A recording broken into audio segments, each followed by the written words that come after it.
Welcome to ইউরুবিডি blog and tips. বিসমিল্লাহির রহমানির রহিম।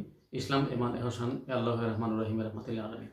আজকের আলোচনা হচ্ছে পর্তুগালের যারা নতুন অভিবাসী আইন সম্বন্ধে এখনো ওয়াকিবহাল নন কিংবা নতুন করে যে একটি নিউজ হয়েছে এবং এই অভিবাসন ইমিগ্রেশন যে আইনটি পাস হয়েছে রিসেন্টলি, সেটা নিয়ে যারা ইমিগ্রেন্ট অনেক অ্যাসোসিয়েশন রয়েছে যারা ইমিগ্রেন্টকে সাপোর্ট করে, তারা একত্র হয়ে যে একটি মেসেজ দিয়েছে, সেই মেসেজটি আপনাদেরকে আমি শেয়ার করব এই ভিডিওর মাধ্যমে, এই নিউজের মাধ্যমে।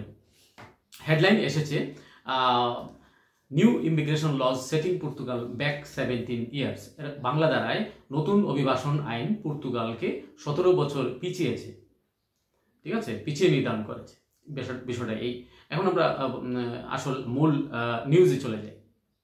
অভিবাসী অধিকার রক্ষাকারী প্রায় 50টি অ্যাসোসিয়েশন আগ্রহ প্রকাশের সমাপ্তির সমালোচনা করেছে। অর্থাৎ যে এক্সপ্রেশন অফ ইন্টারেস্ট যে প্রসেসটি রয়েছে, মানে আমরা যেটাকে সেফ এন্ট্রি বলে জানি বা আইমা এন্ট্রি বলে জানি, সেটা যে বিলুপ্ত সাধন বা ক্লোজ করে দিয়েছে বর্তমান সরকার, সেটার একটা সমালোচনা করা হয়েছে। এখানে তারা বলেছে, বিবেচনা করেছে যে সরকারের এই উদ্যোগ অভিবাসন নীতিকে কমপক্ষে 17 বছরের একটি ধাক্কা, এই 17 বছরের মধ্যে একটি ধাক্কা দেওয়া হয়েছে। ইমিগ্রেন্ট অ্যাসোসিয়েশনগুলি এই আগ্রহ বা অর্থাৎ এক্সপ্রেশন অফ ইন্টারেস্টের সমাপ্তির সাথে সম্পূর্ণ মতানৈক্যের মধ্যে রয়েছে। এর সমাপ্তি মানে অভিবাসন নীতিতে কমপক্ষে 17 বছরের বিপত্তি এবং উপরন্তু এটি আমাদেরকে 2007-এর আগে বা এমনকি গত শতাব্দীতে ফিরে যাওয়ার প্রতিনিধিত্ব করে এই বিষয়টি তারা বলেছে। এক্সপো 98 অর্থাৎ এখানে বলেছে যে এক্সপো 98 ভাস্কো দা গামা সেতু এবং অন্যান্য বড় কাজ, যেখানে হাজার হাজার অভিবাসী মানুষ অসাধু নিয়োগকর্তা এবং মাফিয়াদের স্বেচ্ছাচারিতার কারণে একটি অনিয়মিত পরিস্থিতির মধ্যে রয়ে গেছে, এই 47টি সংস্থার উদ্ধৃতিতে বলা হয়েছে। অ্যাসোসিয়েটিভ আন্দোলনের প্রতিবাদ এবং বিক্ষোভ শিরোনামের একটি লেসন হয়েছে যে এই অ্যাসোসিয়েশনগুলি বলেছে যে এই ব্যবস্থাটি শুধুমাত্র কয়েক হাজার অভিবাসী লোককে বাদ দেয় না, যারা কাজ করছে এবং সামাজিক নিরাপত্তার জন্য অর্থ প্রদান করছে। আপনারা জানেন যে পর্তুগালে যারা বৈধ হতে হয় তাদেরকে সামাজিক নিরাপত্তা অর্থাৎ সোশ্যাল সিকিউরিটি ফান্ডে মান্থলি ট্যাক্স দিতে হয়, কন্ট্রিবিউট করতে হয়, ঠিক আছে। তো এই কথাটাই এখানে বলেছে যে আগ্রহের বিক্ষোভের আশা এবং এইভাবে একটি বাসস্থানের শিরোনাম পায়। এই সাথে দেশের যা প্রয়োজন তার দরজা বন্ধ করে দেন। অর্থাৎ এই দেশের এই সোশ্যাল সিকিউরিটি ফান্ডে যে অর্থ আসতেছে, সেই অর্থটা আসলে এই ঘোষণার মাধ্যমে বিপুল একটি রাজস্ব খাতের সোর্স অর্থাৎ বন্ধ করে দেওয়া হয়েছে। বিষয়টা এই।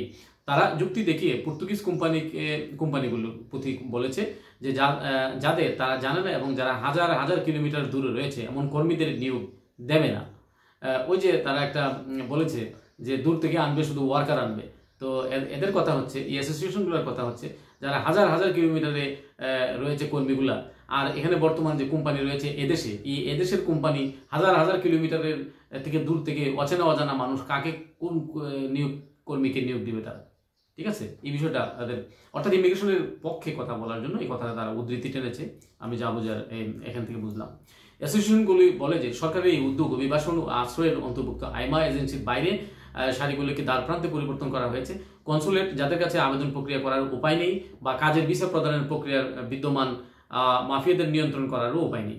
অর্থাৎ কাজের যে ভিসা প্রদানের যে প্রসেসটা, এটা মাফিয়ারা নিয়ন্ত্রণ করে, এটা এখানে ক্লিয়ার কাট বলে দিয়েছে তারা।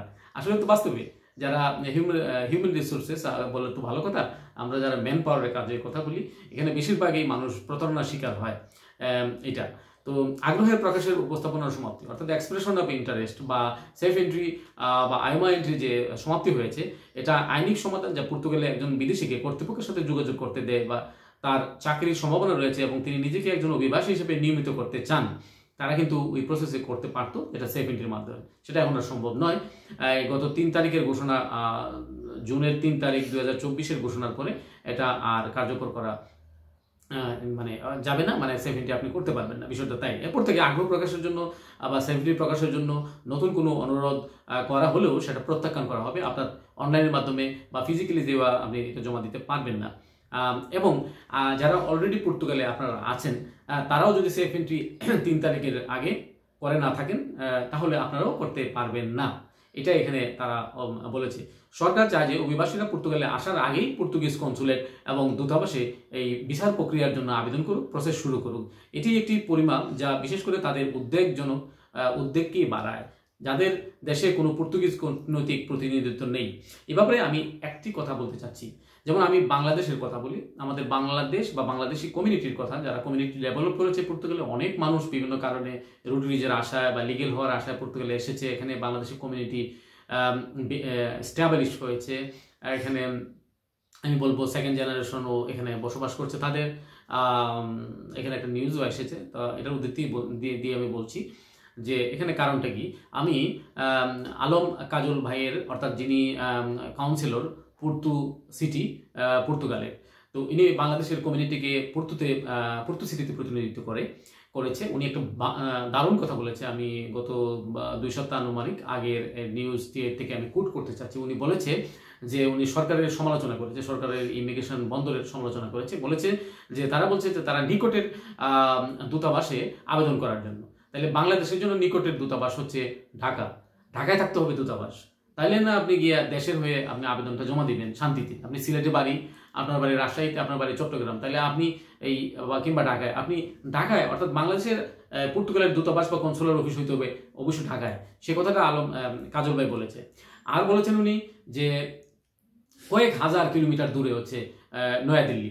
আর অলওয়েজ পর্তুগালের এই ফরেন মিনিস্ট্রি, পর্তুগালের ইমিগ্রেশন অফিস অলওয়েজ বলে যে আপনার নিকটে হলো ইন্ডিয়া, আপনি ইন্ডিয়াতে জমা করেন গিয়ে। কিন্তু ওই ইন্ডিয়াতে জমা করতে গেলে, যেটা আলম কাজল ভাই বলেছেন, যে 2000 ইউরো খরচ হয়ে জমা দেওয়ার সময়, আর বাকি 2000 ইউরো খরচ হয়ে আবার ভিসা হইলে ভিসার পাসপোর্ট সহ ভিসাটা উঠাই আনতে।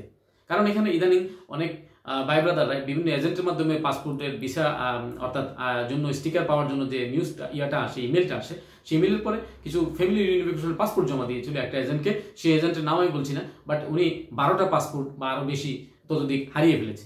তো এটা কত বড় গুরুত্বপূর্ণ একটা অ্যাক্সিডেন্ট হয়, আপনি কাকে বিশ্বাস করবেন? সেজন্য অনেকেই এখন, যেমন আমি নিজেও, আমি ফিজিক্যালি যে চাইছি যে এটা মানে ভিসাটা স্টিকার সহ উঠাই আনতে।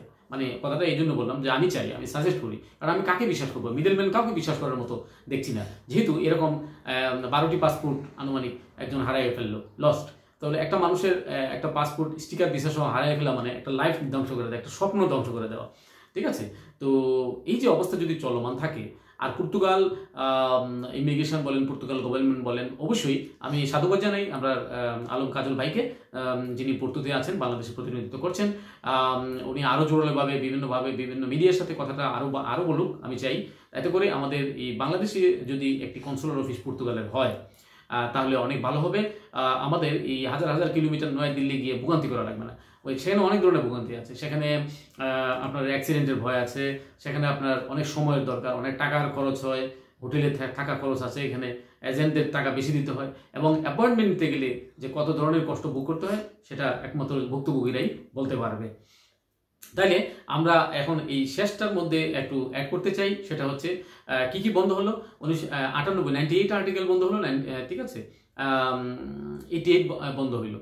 ঠিক আছে, এই আর্টিকেলগুলো বন্ধ হওয়ার মানে হলো আপনি এই আর্টিকেলের মধ্যে যারা ইলিগেল পর্তুগালে ঢুকতো, অর্থাৎ ভিসা ছাড়া পর্তুগালে প্রবেশ করতো বা সেঞ্জেনের ভিসা নিয়েও পর্তুগালে প্রবেশ করতো, তারা বৈধ হতে পারতো, এখানে টিআরসি কার্ড পেতে পারতো। এবং এই টিআরসি কার্ড 2টা পাওয়ার পরে, অর্থাৎ 5 বছর অতিক্রান্ত করার পরে তারা নাগরিকত্বের জন্য আবেদন করতে পারতো। এবং অনেকে পাসপোর্ট পেয়ে এখানে বসবাস করছে, কেউ উন্নত দেশেও চলে গেছে, এটা যার যার অভিরুচি।